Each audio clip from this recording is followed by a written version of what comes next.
Do you think this team is re-energized at all after the bye week, and especially after some of the coaching staff changes? Do you especially see the defense kind of approaching practice a different way, or do you see more energy in the locker room now? Yeah, definitely a little bit more energy throughout the building.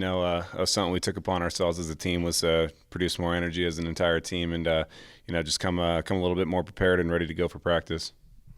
We talked to Josh Watson, and he said you guys had some not player-led meetings, but some of the players spoke before one of the meetings you guys had last week. Can you talk about the impact that can have when you have players leading players and kind of holding each other accountable? It goes a long way. Part of our standard is holding each other accountable and, making sure we're all on the same page. So, use this bye week to come together as a team and ready to go for ASU. Has this week just felt different? Usually it's the offense who's, dominating the headlines. This week it's sort of been the defense. Not too much different. We're just focused on doing our job, focused on improving and doing what we can to get ready for ASU. How do you kind of assess your first 5 games? What have you done well? What do you still need to work on? What did you kind of look at last week during the bye week?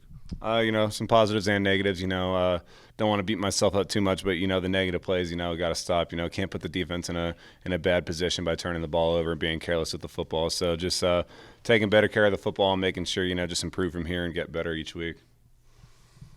What's been the morale in the locker room on and off the field coming into ASU this week? We're ready to go. We're re-energized. Use this bye week to our advantage. Come together as a team, and we're ready to go. Ready to take on the Sun Devils. What do you see from them on film? They've been a team that's pretty successful on defense the last couple of years with Herm. And what do they do that's maybe different than what you guys have seen with Utah, UCLA, some of the other teams? They're a great defense. They're led by a good coach. Pretty cool. Seeing Herm Edwards on ESPN and stuff growing up, so playing against him is pretty cool. But they do some good things on defense. They make it a little tricky having some extra guys out there. Not extra guys, but I mean, they got guys in different places. And drop into different zones. So just going through the reads and stuff like that. Because he is a guy with more recently, I guess, an NFL background. Does it seem like more of the stuff he's doing is more from an NFL level, or is it still mostly what you're seeing around most college programs?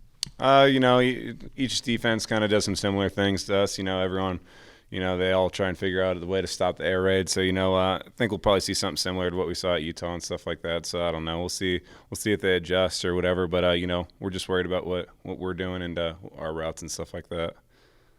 Did it help to get your first true start in like a true road Pac-12 environment out of the way, playing a pretty tough Utah team in a pretty hostile environment? Houston was kind of a neutral side. Do you think that helps you going forward, going into another kind of tough road game here? Yeah, definitely. Utah they're a tough defense and a good team. So we know what to expect on the road. We know every team's going to give us their best shot. So just got to come out ready to go and avoid all of our mistakes that we had last week.